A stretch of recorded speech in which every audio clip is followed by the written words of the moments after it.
স্বতন্ত্র আসনের দাবিতে বেলাবুরের সর্বস্তরের জনগণের মানববন্ধন।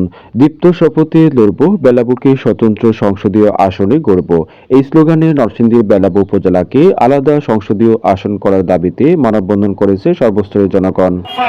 প্রয়োজনে আমরা বুথ পরিহার করব, আমরা বুথ কেন্দ্রে যাব না, আমরা নাগরিকের পক্ষে।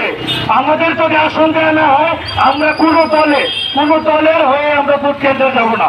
আমাদের আসন লাগবে, আলাদা আসন লাগবে। আর যারা আমার নর্দি থেকে বলে যে আমাদের এখানে এমপি হওয়ার যোগ্যতা নেই, আমরা প্রয়োজনে এমপি আমরা জন্ম দেবো, নতুন করে আমরা জন্ম দেবো।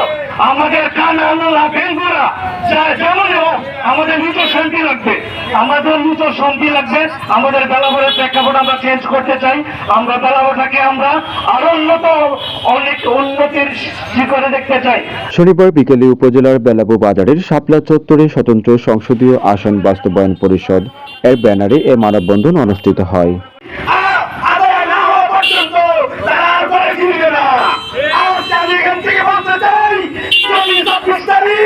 আমাদের কাঙ্ক্ষিত আইন না আসে তাহলে আমরা বাড়িতে কর্মসূচি দিব ইনশাআল্লাহ।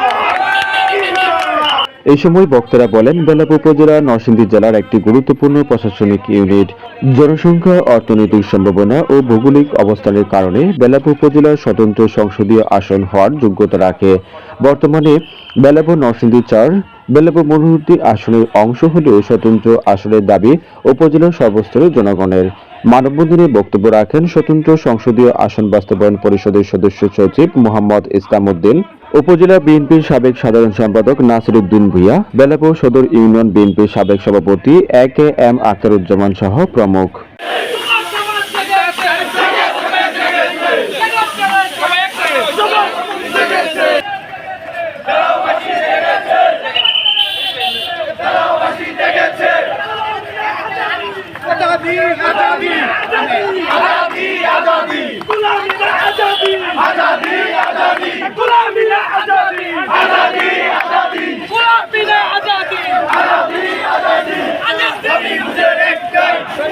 এই সময় চলগুড়ি বেলাবু অ্যাডমিন প্যানেলের সদস্যবৃন্দ, বিভিন্ন রাজনৈতিক ও সামাজিক সংগঠনের নেতাকর্মীরা উপস্থিত ছিলেন।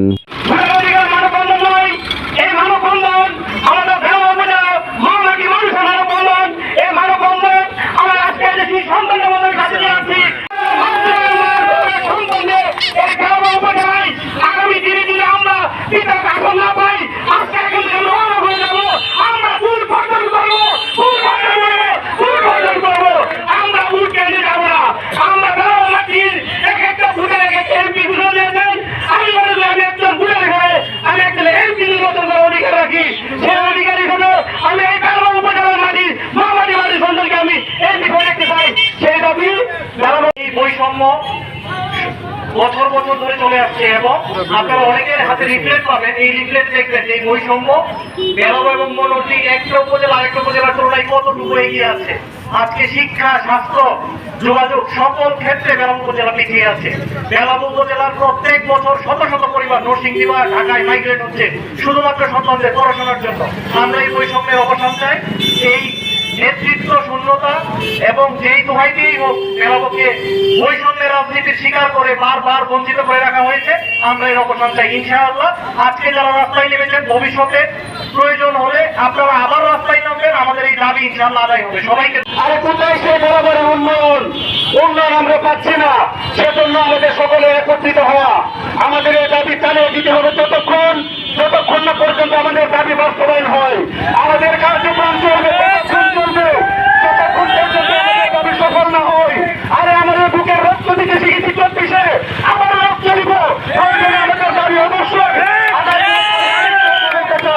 আমাদের বেলাবু উপজেলার বড় নেতা আছেন, ছোট নেতা আছেন, সকল নেতাদেরকে বলতে চাই আজকে আমরা জনগণ একত্রিত হয়েছি। আপনাদের পাশের হাত পা বাড়িয়ে আমাদের মুখে এখনো দিচ্ছেন না, আমাদেরকে যে এখনো সহযোগিতার হাত বাড়িয়ে দিচ্ছেন না। সময় কিন্তু আসবে, সেই সময় আপনারা ভোট চাইতে আসবেন, আমরা হাতটা ধরে ফেলে দিব, চিন্তা করবো না। এখনো সময় আছে, আমাদের হাত ধরুন। অনেক মুখে বলে আমি বকুল সাহেবের রাজনীতি করি, অনেক মুখে বলে আমি জুয়েল সাহেবের রাজনীতি করি। আমি যদি বেলাবুকে আসন চাই তাহলে সে কি পাবে? আরে ভাই, সে যদি দুঃখ নেতা হয়, আপনার নেতা হয়, ভালো নেতা হয়, তাহলে সে আমাদের এই আজকের আন্দোলনকে সাধুবাদ জানাবে।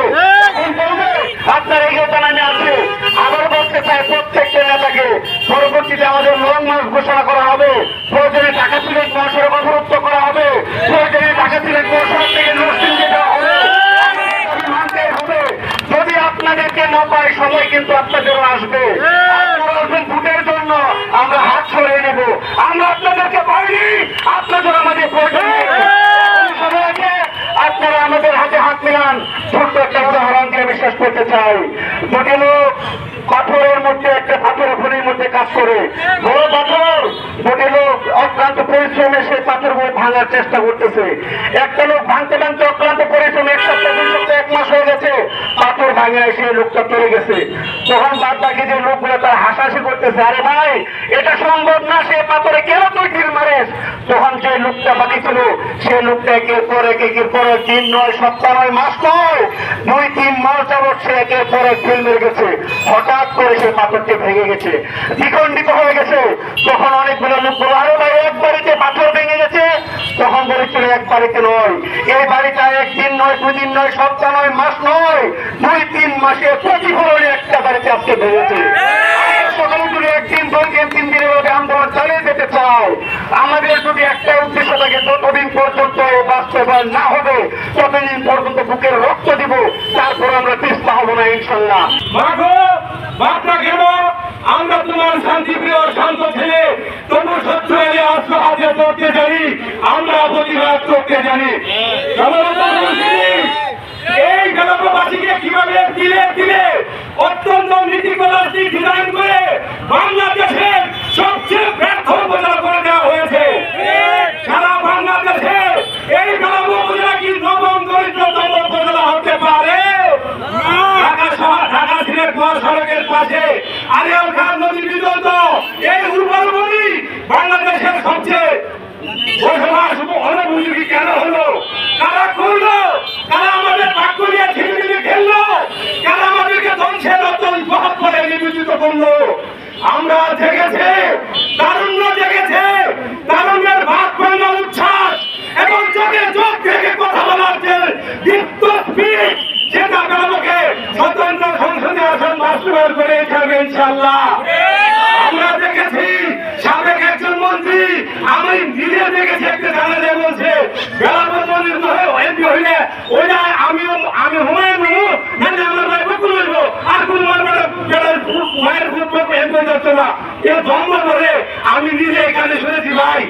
আবার তারা আমাদেরকে কি অশ্লীল বাজে ভাষা গালিগালাজ করে বাংলাদেশের কোন উপজেলার মানুষকে এমন গালিগালাজ করে ওই গঙ্গা নদীর ব্রিজের এ পাশে আসতে পারত?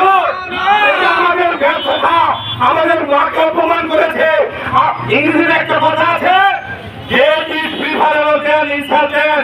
অপমান অপেক্ষা মৃত্যু শ্রেয়। আমাদেরকে কি পরিমাণ সবকিছু নিয়ে গেলা, সবকিছু দিয়ে রে বন্ধু মন পেলাম না তোর, তালাক তোদের, তালাক তোদের, যে কোনো সময় মারা যেতে পারি, শরীরের দেহগড়িতে আগের মতো নাই। আমি শুধু এটাই বলতে চাই, জিম্মেদারি নিয়ে যেতে চাই আপনাদেরকে।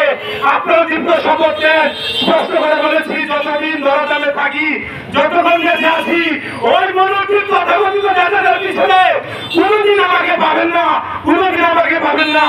যারা রাস্তাঘাট, ব্রিজ, কালভার্ট, টিয়ার কাবিকা, মসজিদ, মন্দির, কবরস্থানের জায়গা খাওয়ার জন্য এখনো তাদের দাবিদারি করতেছেন, নোংরামি করতেছেন, আমাদের নেতা ভিসাইন বলে গিয়েছেন আপনারা আমাদের সামনে ভোটের জন্য এভাবে হাত পাতবেন। কথা আমরা আপনাদেরকে ওই দিন আমাদেরকে ভোট দেবো না, দেবো না, দেবো না। আমরা আজকে নেতৃত্ব শূন্য অবস্থায় আছি।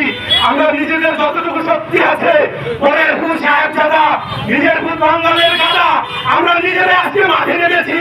আপনারা যদি সময় মতো আমাদের পাশে না আসেন, আপনাদেরকে আমরা তেজ ঘোষণা